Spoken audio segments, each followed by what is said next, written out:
उठा के अमित महतो को जेल भेजा, उनके खिलाफ वो गाली दी, तो क्या वो लड़का माफ़ी मांगा तो उन्होंने माफ़ कर दिया? नहीं ना। तो फिर द्रोणाचार्य जैसे गुरु को, धर्म गुरु को उन्होंने गाली हरामखोर जैसे शब्द का प्रयोग किया है, वो भी मैं प्रतिष्ठित क्षेत्रीय है वो, और सुदेश महतो खुद सामने आके माफी मांगे, तभी हम लोग उसको माफ करेंगे। किसी प्रतिष्ठित प्रशासन भी मांग करते हैं कि जिस तरह उनका सपोर्ट किया था STSC केस में, जो अमित के ऊपर जो FIR किए थे, उस तरह इनके ऊपर भी कार्रवाई किया जाए।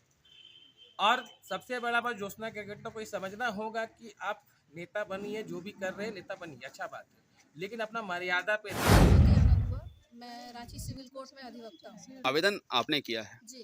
क्या कारण रहा जो आपको कारण ये रहा कि दिनांक 10/12/2025 को एक फॉलोअप न्यूज़ चैनल द्वारा कॉन्क्लेव आयोजित किया गया था।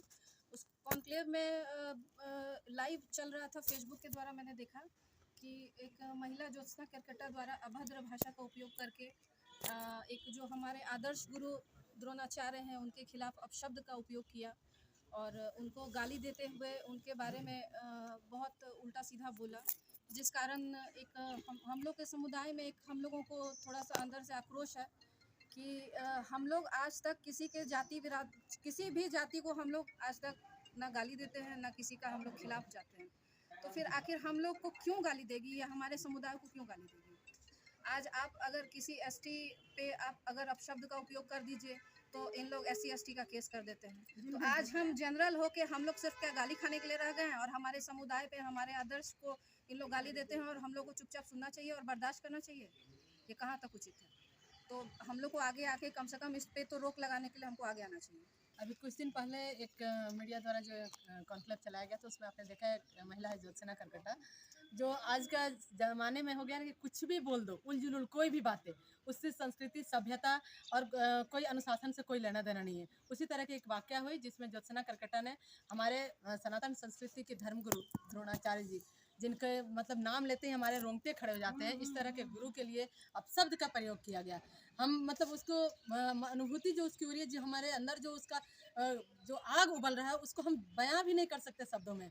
हमारे आप रोंगटे को देख सकते हैं, हमारे जहन को, हमारे दिल को आप देख सकते हैं कि हम कितना दर्द में हम लोग इस चीज़ को महसूस कर रहे हैं कि आप हमें गाली दीजिए वो फिर भी चलता है, आप उस गुरु को गाली दे रहे हैं जिनकी वजह से आज हमारी संस्कृति और सभ्यता पूरे विश्व में, हम विश्व में विश्व गुरु बने हुए हैं, विश्व को हम पाठ पढ़ा रहे हैं और हमारे गुरुओं को आप गाली दे रहे हैं।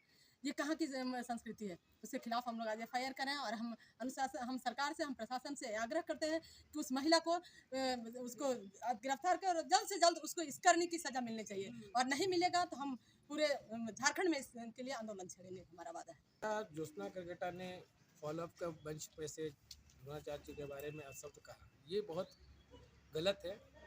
उनको ये पता होना चाहिए कि आप जिस मंच पे बैठ के आप बात कर रहे हैं वहाँ पर और भी लोग, अब वहाँ क्या बोलना है नहीं बोलना है, क्योंकि ये कोई सोशल मीडिया और ये यूट्यूब पे नाम कमाने का चीज़ नहीं। आप जिनके बारे में बोल रहे हैं वो एक क्या बोलते हैं, वो एक बहुत बड़े गुरु जिनका जो टैग दिया जाता है, नाम दिया जाता है, अब उनके बारे में बोल रहे हैं। ज्योत्सना को ये जानना जरूरी है कि जिस तरह आप किसी को भी STSC के साथ कोई भी FIR में फंसा सकते हैं, या बहुत अच्छा से बोलते हैं, बहुत अच्छा प्रवक्ता बिल्कुल माइक में, तो उनसे बड़ा कोई है नहीं, तो उनको ये चीज़ आज यहाँ पे हम लोग उन्हीं को जो द्रोणाचार्य के ऊपर जो उन्होंने शब्द बोला उसके ऊपर हम लोग FIR करने आए हैं कि वो अगला आने वाला टाइम में, चाहे वो ज्योत्सना हो या कोई भी और हो, वो सनातन धर्म हो या किसी के बारे में अपशब्द कभी कहेंगे नहीं।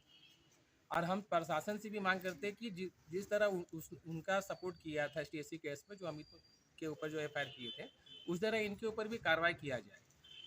और सबसे बड़ा बात ज्योत्सना केरकेट्टा को ये समझना होगा कि आप नेता बनिए, जो भी कर रहे हैं नेता बनिए, अच्छा बात है, लेकिन अपना मर्यादा पे रहिए।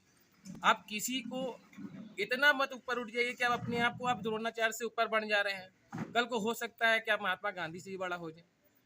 आप बोलते बहुत अच्छा है, नेतागिरी कर रहे हैं, अच्छा बात है, आसू पार्टी के भी हैं, तुम आसू पार्टी का भी जो उनके जो हेड है उनसे भी बोलेंगे कि आप इस चीज़ को भी देखिए कि आपके कार्यकर्ता या आपके पार्टी के लोग क्या बोल रहे हैं, क्या नहीं बोल रहे, ये उनको भी समझना होगा।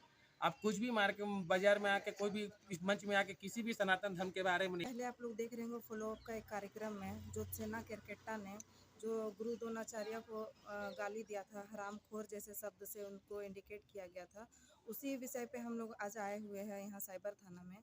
तो हम लोग का कहना है कि उसको सज़ा मिलना चाहिए। इस तरह का अपशब्द भाषा का उन्होंने प्रयोग किया है। एक प्रतिष्ठित मंच पे उन्होंने बैठ के मंच की भी गरिमा नहीं रखी। जैसा कि देखा जाए हमारे भारत देश में गुरु द्रोणाचार्य का पुरस्कार वितरित किया जाता है राष्ट्रपति के द्वारा। जो भी शहीद होते हैं या जो भी गुरु है, विश्व गुरु, वो लोग को सम्मानित किया जाता है। तो उन्होंने देश के सभी गुरुओं को भी अपमानित किया है। इसके लिए उन्हें माफ़ी से नहीं, उनको सज़ा मिलनी चाहिए। प्रशासन सबके लिए एक होना चाहिए। जैसे कि कुछ दिन पहले आप लोग देख रहे हैं कि उन्होंने एक ST/SC ये में केस दर्ज करा के अमित महतो को जेल भेजा। उनके खिलाफ वो गाली दी, तो क्या वो लड़का माफ़ी मांगा तो उन्होंने माफ़ कर दिया? नहीं ना। तो फिर द्रोणाचार्य जैसे गुरु को, धर्म गुरु को उन्होंने गाली हरामखोर जैसे शब्द का प्रयोग किया है, वो भी प्रतिष्ठित मंच में बैठ के, तो उन्हें सज़ा मिलनी चाहिए।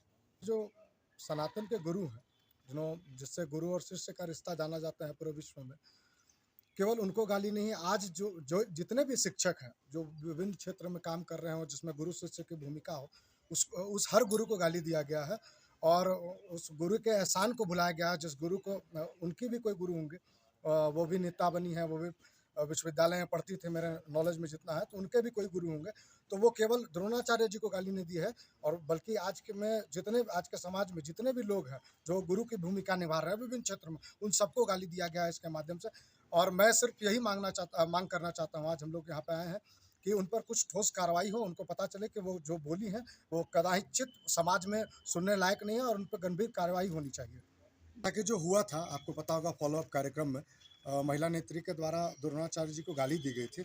ये केवल गाली द्रोणाचार्य जी को नहीं थी, बल्कि गुरु शिष्य परंपरा जो भारतवर्ष में सब लोग जानते हैं, उन सबको गाली दी गई थी जो आज गुरु के पेशा निभा रहे हैं या उनकी भूमिका निभा रहे हैं।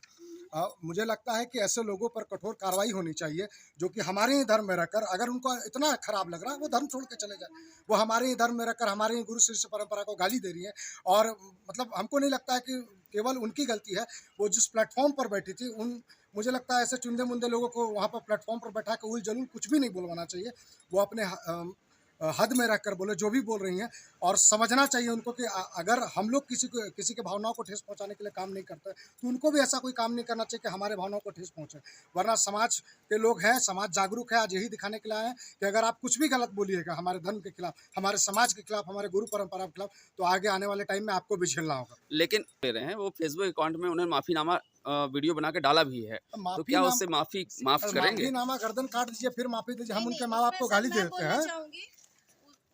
मेरा नाम अन्नू पाठक है और मेरा मांग यही है, ठीक है, वो माफ़ी मांगी है, वो सोशल मीडिया में आके माफ़ी मांगी है, तो मेरा कहना है कि वो आंसू नेत्री है वो, और सुदेश महतो खुद सामने आके माफ़ी मांगे, तभी हम लोग उसको माफ़ करेंगे। किसी प्रतिष्ठित पार्टी की इसमें सर नेत्री 2 होकर मिनट हम कहना चाहेंगे।